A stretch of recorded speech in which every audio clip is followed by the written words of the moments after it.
ठीक है। साथ में ऑब्वियस था कि गोल्ड सिल्वर जो है वहाँ भी एक रिएक्शन देखने को मिलेगा, तो वो तो दिखा है। लेकिन उसके बाद फिर मतलब जैसे अब सोना बाकायदा 1 लाख के ऊपर दिखने लगा है एमसीएक्स में, ये पहली बार हुआ है। तो इसको आप कैसे देखेंगे? क्या ये समय ऐसा रहेगा जब जो एक सामान्य एलोकेशन आप कहते हैं पोर्टफोलियो में 5% के आसपास रखने का, क्या ये सोने में एलोकेशन बढ़ाने का समय है? क्योंकि जो पॉलिटिक्स जैसी चल रही है, आप खुद भी कह रहे हैं कि भाई कल क्या होगा नहीं मालूम है। इसको थोड़ा डिफरेंट व्यू लेके देखना पड़ेगा। तो पहले क्या था हमारे पास कि यील्ड इतना नीचे नहीं था ना हमारा, और रेट कट इतना नहीं हुआ था, तो आपके पास डेट में भी थोड़ा कैपिटल गेन होने के चांसेस थे जब इंटरेस्ट रेट कट होते तो। अब वो रूम चला गया है। अब मुझे नहीं लगता कि बहुत ज़्यादा कैपिटल गेन यहाँ एक्सपेक्ट हम कर सकते हैं अगले में भी 2 साल तक, या में भी एटलीस्ट 1 से 2 साल तक। तो बहुत ज़्यादा डेट में कैपिटल गेन मुझे नहीं लगता होगा। कूपन से ही जो आपकी अर्निंग होनी होगी वो होगी। उस केस में अगर थोड़ा कोई एलोकेशन वहाँ से मूव करना चाहे तो करे। अदरवाइज मैं एज पॉलिसी 5% के ऊपर में गोल्ड एंड सिल्वर में मैं मोस्टली नहीं, किसी को नहीं बोलता। बिकॉज मैं गोल्ड का रिस्क मुझे गोल्ड से ही मैनेज करना है, मेरे पास कोई अल्टरनेटिव नहीं है। अब इधर में हो सकता है कि इक्विटी में मैं बैंकिंग का रिस्क फार्मा से मैनेज कर लूँ, या फार्मा का रिस्क मैं एफएमसीजी से मैनेज कर लूँ, कुछ कर सकते हैं। यहाँ पे कुछ नहीं कर सकते। गोल्ड मतलब गोल्ड, सिल्वर मतलब सिल्वर। इसलिए यहाँ पे थोड़ा सा रिस्ट्रिक्टेड ही रहना पड़ता है। लेकिन एक बड़ी डिफरेंट चीज़ गोल्ड में अभी नज़र आ रही है, वो समझना चाहिए, जिसके कारण कोई चाहे तो हाई रिस्क पे एलोकेशन बढ़ा सकता है। क्यों? 3500 पे इट वाज वेरी क्लियर कि रिस्क है गोल्ड में, ठीक है ना। उसके ऊपर में वहाँ पे मैं किसी को भी कह नहीं रहा था कि वहाँ मतलब वहाँ से रिवर्सल होना चाहिए था, और हुआ, लेकिन इतना भी कोई रिवर्सल नहीं हुआ कि उसको कोई मीनिंगफुल मान लिया जाए। लेकिन गोल्ड पूरा ऑर्बिट चेंज करने की तैयारी में है, और अगर ये ऑर्बिट चेंज हुआ तो शायद 4000 के ऊपर भी निकल सकता है। तो अब इस तरह जी, से लोग तो मार्केट अलग-अलग चलती टारगेट देने ही रहेगी। लगे हैं। कोई 4000 कह रहा है, कोई $4500 कह रहा है। इस तरह के हो टारगेट तो अब आ सकता ही है। रहे देखिए, वैसे गोल्ड है तो ब्लू स्काई ज़ोन में, मतलब कोई लेवल तो निकल नहीं सकता है इसका। तो धीरे-धीरे जिस तरह से पैटर्न बनते हैं उसको हम इवैल्यूएट करके थोड़ा-सा मैथमेटिकल कैलकुलेशन लगाते हैं, उसके बाद हम नए नंबर्स पे पहुँचते हैं। तो ये जो नंबर है आपका, मतलब धीरे-धीरे 4000 के ऊपर ही जाके बैठेगा, और इस तरह से झगड़ा-झंझट चलेगा तो और कोई रास्ता ही नहीं है। हैं। तो जी। गोल्ड, हाँ, गोल्ड फिर अब ये है ना कि गोल्ड का एक चीज़ का ध्यान रखेंगे, कैसे इस चीज़ को समझें। 3000 के नीचे गोल्ड को अब कभी नहीं आना चाहिए, कभी नहीं, मतलब 3000 भी शायद मैं ज़्यादा कह रहा हूँ। बट फिर भी रखिए, 3000 ही अभी रखिए, बाद में चेंज करता हूँ।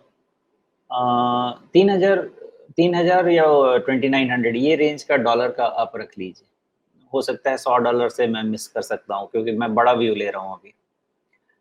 तो 3000, $2900 ये सब जो है अभी गोल्ड का एक लंबा बेस बनता हुआ लग रहा है, लंबा।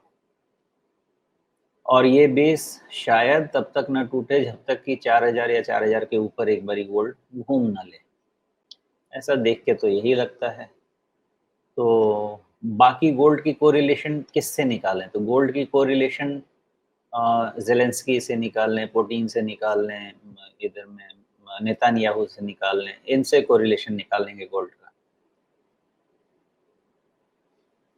तो आप ये कह रहे हैं कि भले ही सोना जो है वो पिछले साल 1.5 साल में मतलब लगभग दोगुना हो गया है, लेकिन उसके बाद भी अब शायद हम यहाँ रुकने वाले नहीं हैं, और यहाँ से हमें मतलब कुछ नीचे के लेवल जो हैं वो अब इतिहास बन गए हैं, अब वो वापस रिविजिट नहीं होने वाले हैं।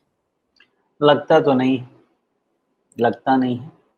तो वो व्यू मैं चेंज तभी तो करूँगा जब तो इसका 3000, मतलब, 2900। अगर मैं इसको ट्रांसलेट करूं सरल शब्दों में, तो इसका मतलब ये है कि जियोपॉलिटिक्स हमारी अब, जो आपने पहले कहा कि न्यू नॉर्मल, तो वो रोज कहीं ना कहीं बम फूटता रहेगा, ये न्यू नॉर्मल रहेगा। जब तक यूएस में डेट बबल नहीं फूटेगा, वो कहते हैं ना कि जब आपका पड़ोसी खुश नहीं है तो आपको हमेशा डर के रहना चाहिए। अगर पड़ोसी खुश है तो फिर कोई डर ही नहीं है, वो अपने में मगन है, कुछ नहीं होगा आपका। अभी यूएस बहुत परेशान है, उनको समझ ही नहीं आ रहा कि वो डेट मैनेज कैसे करें। तो ना खुद जिएंगे, ना किसी को पूरे दुनिया में जीने ही नहीं देंगे, किसी को नहीं जीने देंगे। और जब तक ये रहेगा तब तक आपका सोना चलेगा, हर तरफ डिफेंस इक्विपमेंट बिकेगा, हर तरफ मार्केट होगी, यही सब चलने। तो फिर सोने में एलोकेशन बढ़ाने का लॉजिक तो बनता है ना। इस लॉजिक से नहीं कहूँगा राजीव जी, बिकॉज़ अभी भी आप कभी भी मेज़र कर लीजिएगा। अगर आप 10, 15, 20 साल का सीएजीआर लेंगे, इक्विटी को कोई बीट नहीं कर सकता है। और ऐसा है कि अल्टीमेटली ये झगड़े में क्या हो सकता है, पॉपुलेशन ही खत्म हो जाएगी तो झगड़ा क्या करोगे, किससे करोगे? कहने का मतलब ये है कि इससे भी लोग थकेंगे, अभी नहीं थकेंगे। Sum find it थकेगा। अब मैं फिर रिपीट करूँगा, कोई अगर ज़ेलेंस्की जैसा बेवकूफ़ होगा ना, तो अपना पूरा कंट्री दाँव पे लगा दे, और लगा दिया उसने, खंडर बना दिया उसने, कुछ नहीं है। लेकिन कोई भी एक लिमिट के बाद बोले भाई छोड़ दो, अब कुछ नहीं बचेगा, ना कुछ खाने को बचेगा, ना रहने को बचेगा। तो वो चीज़ खत्म होती है, अभी नहीं होगी। 2 सूरत में होगी, या तो फिर इज़राइली बोल दे कि भाई तुम्हारे चक्कर में हम मार तो रहे हैं ईरान को, लेकिन ईरान हमको भी मार रहा है, तो हमारा भी नुकसान हो रहा है, हम नहीं करने वाले, तुम जाके खुद ही देख लो।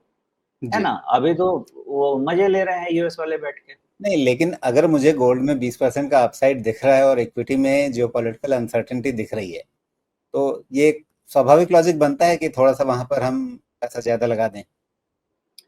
खर्चा ज़्यादा लगाने के लिए देखिए, इक्विटी को तो बीट नहीं कर पाएगा, क्योंकि मैं इन्वेस्टमेंट के हिसाब से बात कर रहा हूँ। लेकिन चूँकि डेट में अब उतना पैसा नहीं बनेगा, तो उसके एलोकेशन को कोई मूव करना चाहे तो कर ले। बिकॉज़ जैसे अभी समझिए कि 3 साल के हिसाब से देखा जाए, तो मुझे नहीं लगता कि ऑन एन एवरेज 6.5% से ज़्यादा आप सीएजीआर एक्सपेक्ट कर सकते हैं डेट में। मुझे जैसा समझ में आता है। बिकॉज़ कैपिटल गेन का 1 डेढ़ परसेंट 2% तो गया ना अब वो नहीं जी। मिलेगा। तो 6 साढ़े 6% से ज़्यादा क्या एक्सपेक्ट करेंगे? तो जो भी आपको एडिशनल लेना है, थोड़ा अगर थोड़ा लेसर रिस्क में जाना है, वैसे गोल्ड वोलेटाइल तो है, लेकिन लेसर रिस्क में गिवन द सर्कमस्टेंसेस जाना है तो गोल्ड ही बेटर रहेगा, या सिल्वर बेटर रहेगा। जी। ठीक है, थोड़ा सा चांदी के लेवल्स पे भी निगाह डाल लें। 1,06,000 के ऊपर चल रहा है अब। इसमें भी दिख रहा है कि भाई एक मतलब नया हाई बनाने के बाद एक रिएक्शन भी आ गया, कंसोलिडेशन भी हो गया, सब कुछ हो गया। अब यहाँ से एक नया ब्रेकआउट है, जो अक्सर आप कहते हैं कि ब्रेकआउट होने के बाद एक बार को वो वापस थोड़ा सा नीचे आएगा, लेकिन वो सब कुछ पिछले कुछ महीनों में कर चुका है। तो अभी चांदी का, हाँ हाँ हाँ, आप ठीक कह रहे हैं, वो पॉसिबिलिटी क्या है। क्या एक बड़ा कॉल यहाँ पे लिया जा सकता है कि चांदी आपको साल भर बाद, 2 साल बाद 1.5 लाख रुपए की मिलेगी? 50%, 50, 36 डॉलर, और उधर में $50, तो अगर हम 18 लेते हैं तो ऑल टाइम हाई तो उधर ही है ना। ऑल टाइम हाई तो डेढ़, हो चुका है, वो उसको तो नहीं, हम पार कर चुके हैं। एक्चुअली मैं इंटरनेशनल लेवल से ही समझने की कोशिश करता हूँ, बिकॉज़ फिर वो हमारे यहाँ रेप्लिकेट हो गया ना। जी। तो इसको नहीं, नहीं, आप वो इंटरनेशनली भी आपने अक्टूबर में एक टॉप बनाया, उसके बाद वापस नीचे आए, कोशिश की दोबारा, वापस नीचे आए। इस बार वो एक बार लेवल आपने पार मंथली किया डेटा है। डालिए, मंथली डेटा डालिए। जी। ओके। नहीं, ये तो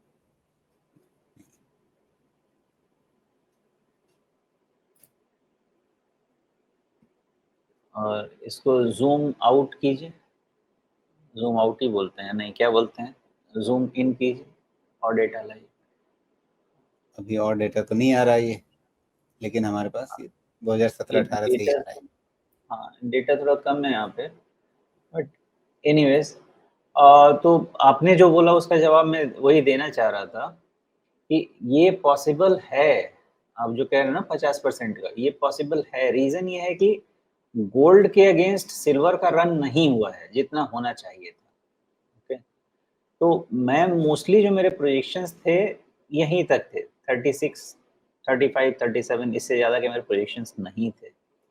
यहाँ के बाद का जो प्रेडिक्शन है एक्चुअली वैसा ही वाला है, बड़ा ही वाला है। तो जो रन चाँदी में नहीं आया है, वो रन चाँदी में हो सकता है। मतलब चाँदी सोने से भी ज़्यादा अच्छा कर सकता है। ये लगता है ऐसा हो सकता है। तो उस चीज़ को हम ना नहीं कहना चाहेंगे और आपका जो 50% का व्यू है, समय नहीं पता मुझे। क्योंकि ये बुलियंस मतलब जो ये गोल्ड सिल्वर्स हैं इन सब में मुझे समय का थोड़ा समझना मुश्किल होता है बिकॉज़ इंटरनेशनली लिंक्ड है ना, तो कब किधर क्या शुरू हो जाता है पता नहीं चलता है। बट आप पूछेंगे यहाँ से 50% रफली 2-3 साल में तो पॉसिबल है। तो उसकी जी। इवैल्यूएशन करेंगे टाइम टू टाइम बट जी, उसकी तो अभी पॉसिबिलिटी है। 36 है उसमें मोटा-मोटी 50% जोड़ेंगे। क्या ये $50 के भाव की तरफ अब अगला बड़ा लेवल इसका रहेगा? वो मुझे लगता है फाइनल लेवल कह सकते हैं, जो रहेगा। वहाँ के बाद मूवमेंट नहीं होगी, मुझे नहीं लगता मूवमेंट होगी। लेकिन जैसे मान लीजिए कि अगर गोल्ड मानते हैं कि $4000 के ऊपर जा सकता है, 5000 भी जा सकता है, वो पता नहीं है कितना झगड़ा करेंगे लोग। तो उतना अगर 5000 वो गया, तो झगड़े में फिर ये भी 50 जाएगा और वो हो जाएगा। तो ट्रिगर जी। है क्या? ट्रिगर है बिकॉज़ मामला पूरा ग्लो अनसर्टेन है। ट्रिगर है गोल्ड सिल्वर दोनों के लिए और ऊपर की जगह बनती भी है दोनों के लिए। लेकिन रिस्क एक जैसे हमारे इक्विटी में तो हम लेवल्स और रिस्क बना लेते हैं। गोल्ड और सिल्वर में एक ही रिस्क आपको ध्यान रखना है, वो ये है कि जिस दिन भी विश्व में शांति स्थापित हो गई ना, उस दिन आप ये टूटेंगे दोनों के दोनों। लेकिन वो होने देंगे यूएस वाले तब ना, कम से कम 4 साल तो और अभी ट्रम्प बैठे हुए हैं। बाइडेन करके गए, अभी ट्रम्प करेंगे, पता नहीं अगला आएगा तो वो कितना परेशान करेगा। तो अभी पूरी अनसर्टेनिटी बनी हुई है और जब तक इस तरह का माहौल रहेगा, सोना और चाँदी मस्त रहेंगे।